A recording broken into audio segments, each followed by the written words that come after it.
Hey, everybody, welcome back to another edition of Big Guy Fantasy Sports Fantasy Football Consistency Show. Holy cow, we're in week 11, Thanksgiving, or in week 12, Thanksgiving week. Everybody, hope you all have a great Thanksgiving. As always, I'm Bob Lung here at Bob_Lung on the Twitter machine, and always beside me, because at least he's not MVS because he never drops the ball. That is Ron Rigney. Ron, what's going on, brother? Oh man, don't you feel bad for MVS? Had a whole world in his hands and just let it fall through. Couldn't have put that pass in there any better. But yeah, man, he was beat that corner and was going to win the game and be the hero, but didn't happen the way that we wanted it. Got some good football on tomorrow. Excited about that. I'm sure everybody's excited to eat, drink, and be merry and watch And we football. got a So game on let's Friday now. and we got a game. Yeah, we got a Black Friday game because We got a you're Black not going Friday out in game that now. mess. Yeah, you're not going out in that mess to go get a $5 toaster. So That's sit right. back, watch some football on Friday too, and then it's gonna be a great weekend. So let's get after it.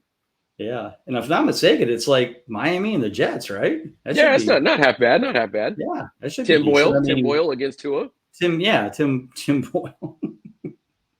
Yeah, okay, maybe it'll be bad. I think the it's Dolphins -10.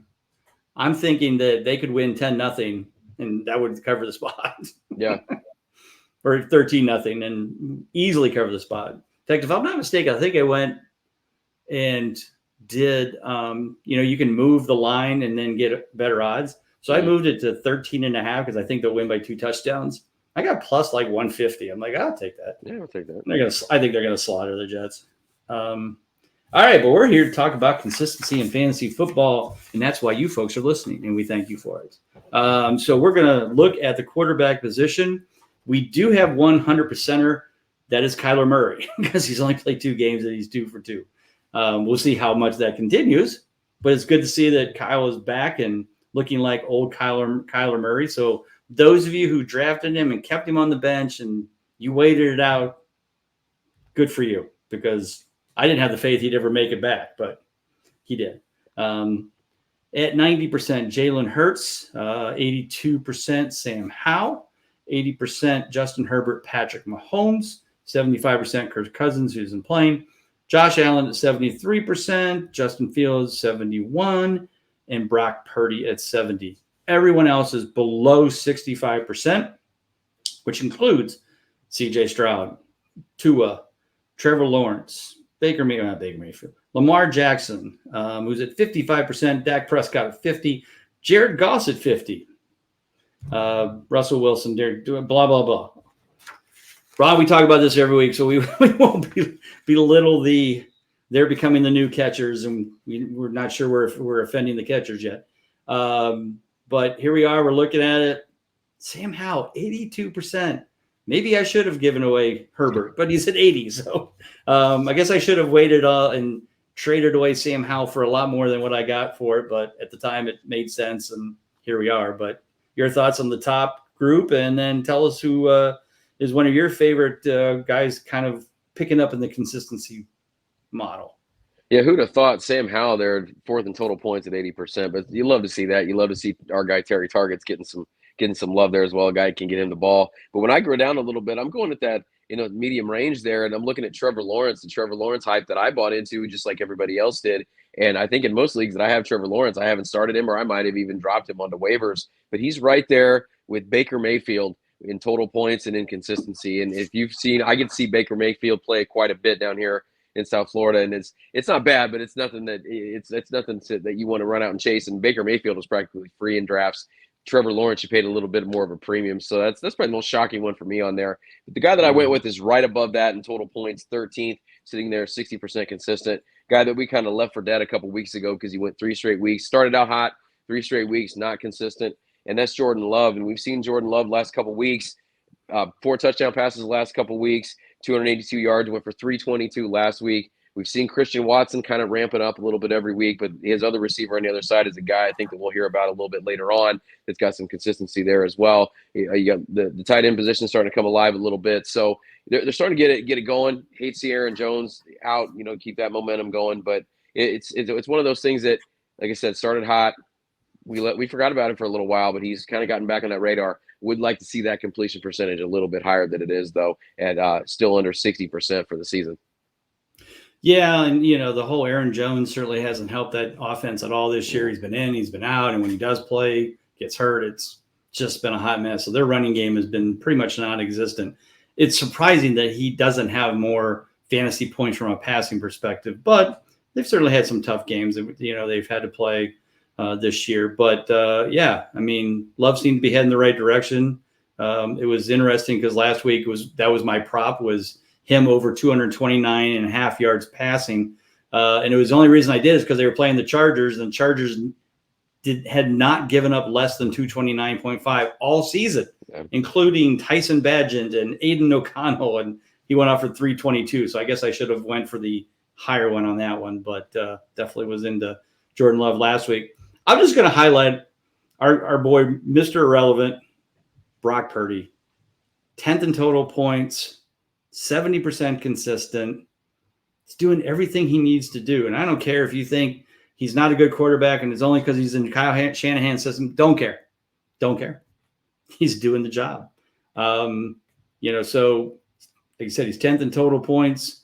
He's played and, he's had his bye week. So, certainly he probably will move up as some of these other guys have to do their bye weeks, like Sam Howell and Josh Allen. But like I said, definitely been looking good. San Francisco this week, kind of forgot to look at that. They're playing at Seattle. I think they play, is that a tomorrow night game? It is tomorrow night. Yeah, it's a late game tomorrow. So late game tomorrow night. So that should be a good one. Seattle's pass defense, I think it's middle of the road. Not great. In fact, let me check. Yeah, 19th average fantasy points to quarterbacks. So, I don't know if Seattle has the power offensively to put it up, but we'll see how that goes. So let's move on to the running back position. And, of course, Mr. Christian McCaffrey, well ahead of everybody. Now he's up, let's see. He's at 62 points higher than second place, which is still Raheem Mostert, which just blows my mind. He's still in second place in total points. Last week, I think he scored 10 or 11, not much, but earned his clutch game. But, yeah, the fact that Mostert is still second in total points is interesting. And, oh, by the way, he's 6 points ahead of Travis Etienne, who's third. So it's really amazing when you look at the total points factors this year for some of these guys. I want to do that real quick because it's just blowing my mind as I'm looking at these guys. So McCaffrey, number one by a mile. Mostert, second. Travis Etienne is third. Fourth, Brian Robinson. Fifth, Josh Jacobs. If you ask somebody if Josh Jacobs is in the top 10 in scoring in fantasy, I think most people, unless they had him, would go, nah, probably not. I'll say that's the only reason. That's the only reason I know is because I actually have one share of him, but if I didn't have him, there's no way. Fifth. Yeah. Sixth place, Rashad White, who I will be talking about a little bit. Seventh place, DeAndre Swift. Eighth is Jahmyr Gibbs. Ninth is Joe Mixon. And 10th is Breece Hall. Just amazing. That is, if anybody had half of those right at your beginning of the year rankings for top 10, I want to see it. I want to see it documented. Ron, let's talk about just your overall thoughts. I think we just kind of shared them, but any other surprises to you that is in that group of, we still have quite a number of running backs over 60 or over 60% for sure. Quite a few over 70%. But what are your thoughts? And then talk about your player you want to highlight this week. Over there at the top, David Montgomery, because I own David Montgomery in one of my dynasties. I never would have thought he'd be sitting there at 86%, especially with Jahmyr Gibbs in that backfield. And then especially with us seeing Jahmyr Gibbs kind of come on in the last few weeks, and them both have plenty of meat on the bone there. We were talking about it off air in that last drive against the Bears. They were both a key part of that drive, and it wasn't even catching the ball in the backfield because they were playing from being down. They were still running the football. So that's probably my biggest surprise of any of them there. And the guy that I'm going to go with is – I'm a Kenneth Walker owner on that same team that I have David Montgomery, and Kenneth Walker. You might miss him at least for this week, maybe beyond that. So if you were smart, you would have went out and you would have handcuffed this guy, the champagne of running backs, Mr. Zach Charbonnet. And I was watching something. I was one of the big networks today, and there's people telling you to go get Zach Charbonnet, and I'm wondering if they were focusing on 8-team leagues, because all the leagues I own or I'm in, he's been gone. He got drafted. He's not been out there for anybody. So yeah, I don't know if you like, unless you're playing in a 6-team league, you don't want to be listening to those people. So if you were smart enough to handcuff, you're going to get a little bit out of him this week. You're at least going to get that start. Like I said, I was not smart enough to do that, so I'm kind of out this week. I think I'm going to have to roll with Deontay Foreman. But that said, last week, 15 for 47, but he's catching the ball a little bit the last couple of weeks, 10 total catches the last couple of weeks, 5 apiece in PPR format just for the receptions. And we know that was kind of what he was brought in there for. And we've seen a little bit of it, but I don't think we've seen it have the impact that we thought it was going to have with Kenneth Walker in there as well. Well, now Kenneth Walker's out of the picture. This guy's going to be your every down back here for the most part. And you want to see him get those targets. He's got 11 targets out of the last couple of weeks. He's only missed one of those. We know Geno Smith hasn't been what he was last year or even a year before. So could be a lot of checkdowns here. They don't really have any consistency at tight end, but guy that if you were lucky to get in a PPR format, beautiful, perfect flex type running back here, 8, 10, 12 catches, or I'm sorry, 8, 10, 12 carries, 3-4 catches a game. Love it, especially, as we talk about in a Kings Classic, if you got him one of those flex spots, you're really going to reap the benefits of the next couple of weeks. Yeah, I think one league I drafted Charbonnet. I think it was the Dynasty League, and I haven't got to play him much because he really wasn't doing much, but now I get to move him up. So hopefully he can help keep my team rolling. Floating around 500 in that one. I think I'm 5-6 or 6-5. But anyway, yeah, no, this kid definitely could be a real barn burner for some of us going down these last stretch here. So the guy I mentioned earlier, I want to talk about is Rachaad White. Again, first off, we just surprised you with the fact that he's 6th in total points. Many people kind of didn't think this kid.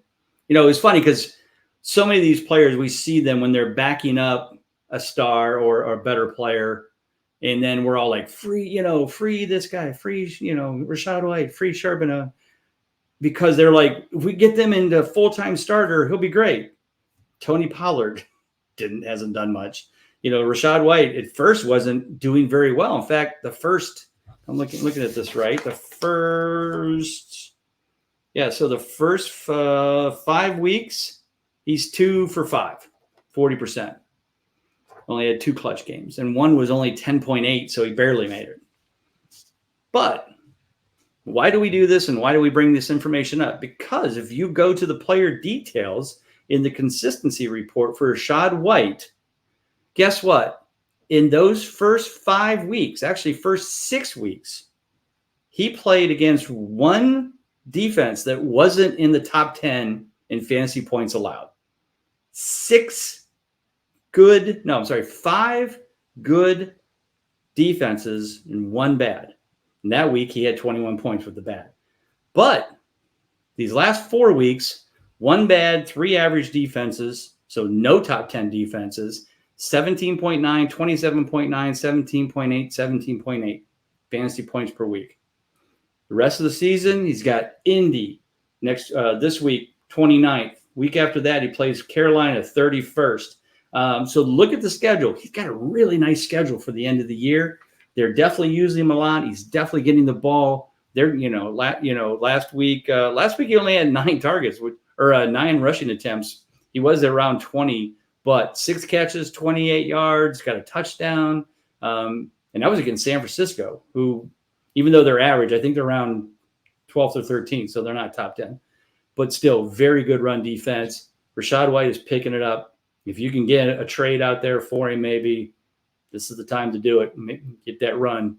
Maybe try to swindle out away from him. So, do you have Rachaad White in any leagues? I do. I have him in one that my buddy and I manage, and we actually have kind of a nice problem right now because we've got him and we've got Devin Singletary, and so it's kind of this guessing game, and it's one of the few times that I've gotten that guessing game right this year. So, yeah, he is helping me out in at least one league. Yeah, and who saw Singletary coming from out of the blue, too? That's another one that's kind of popped up we didn't talk about. All right, let's move on to the wide receiver position. Still 2 folks at the 100%. Tyreek Hill, 10 for 10. Amon-Ra St. Brown, 9 for 9. 90%. Keenan Allen, CeeDee Lamb, Michael Pittman, Cortland Sutton. 89% is DK Metcalf, Stephon Diggs, Jordan Addison at 82%. A.J. Brown, Adam Thielen, Mike Evans at 80%. And we'll just stop there. A lot of names up there that are surprising to be that high consistency wise. Some of them are not in the top 10 in scoring. Pittman, Sutton, Metcalf, Jordan Addison. But yet they still have the consistency. Ron, as we look at we always know that if you want consistency, you get the wide receivers. That's what they're there for. There's a hell of a lot of wide receivers over 60% consistent. It should be about 36 based on how the model works. I'm just ballparking, and it looks it'd be pretty close to that if you look at this list for sure. But any thoughts on wide receiver position so far this year, and who are you going to highlight? Well, just like you said, when we're scrolling down these lists, you got to go quite a bit further at wide receiver to get to that 50%. Tight end, it's about 6 guys, and you don't even have to move the page to get to 50. Yeah, but there's some and guys that we love too. Keenan Allen's up there. He's up there. His health doesn't back him up, but his consistency does. He is consistent in those games that he is in, and it's good to see him actually playing in all the games this year and put up those numbers. CeeDee Lamb is a beast. I don't have him anywhere, but man, he is fun to watch. Of course, my guy Michael Pittman there, love seeing him there as well. But I'm going to go with one of these Texans wide receivers. I was actually having a conversation yesterday with a buddy of mine, and he was talking about how you can pretty much just add any Texans wide receiver, and you're going to get some sort of value out of it because they're just throwing it all over the yard. And it's cool to see, especially we talked I think last week too about that Bucs Texans game where C.J. Stroud kind of had his coming out party. But the guy I want to highlight is Tank Dell, and Tank Dell has been consistent over the last few weeks. He's got 3 100-yard games on the season. 2 of those are 140 plus. He's got 2, 4, 6 touchdowns, and he's just as much of a part of that as anybody else. You can make a really nice argument that he's the best receiver in the room, and it's not even close. Nico Collins is there as well. Noah Brown's kind of come on, but this is the guy that you wanted to get, and he's obviously not out there. But if you were smart about 5-6 weeks ago or in some of the deeper drafts that we are in, this is a guy that got drafted. I think Colby talked about him in the offseason as well, being a Texans fan, and he is, and it's cool to see. But this is the guy last 3 weeks, 10-plus targets in all 3 of those games, 10-plus in week 2. So C.J. Stroud is looking for him often. And that running game has been shaky at best. I'm a Dameon Pierce owner, getting nothing out of him. We've seen a little bit out of Devin Singletary, but he also catches the ball as well. But it's fun to see this offense just pick it up, even though it is in the same defense as my Colts. And if this is another guy too, you got somebody that's got a deep bench. Maybe they got Kyron Williams coming back this week from injury. Maybe they need to run out of spots. Maybe kind of look at some of those teams and get those trades in. Those late trade deadlines are coming up, I believe, this next week. So make sure you get that in. But Tank Dell's a guy you might be able to poach off somebody's bench if you got a little bit of depth somewhere else. Yeah, no, I love Tank Dell, and I have him. I have him in my touchdown only league. I just picked him up off the waiver wire because he was catching long touchdowns. And if you remember, you only get 3 points for receiving touchdowns, but you get double for over 50. So he's been filling in. When I made the trade, I traded away Tyreek Hill for Gus Edwards because, Gus Edwards scores 2 touchdowns. That's 12 points, which is the equivalent of 4 receiving touchdowns in one game. Yeah. So now I have Jonathan Taylor and Gus Edwards. Now I'm 8-3 and in first place. Nice. Gonna win this league. I'll get tired of my buddy giving me how much that illustrates too. Know your scoring system. Know what different scoring systems make guys very valued very differently. So that illustrates. I can't tell you how fast my buddy jumped on that when I said it to him. Say, you give me Tyreek Hill for him? Yeah.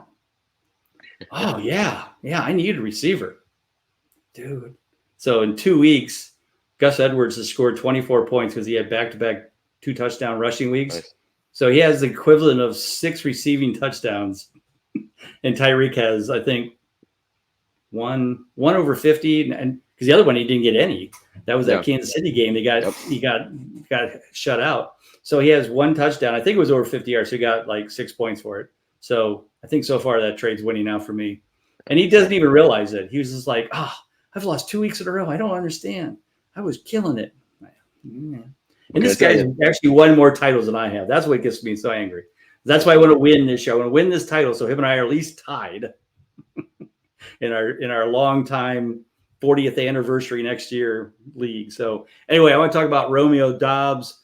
I looked at this and I'm like, Romeo Doubs and Chris Godwin are literally 6 points apart. They're both 70% consistent.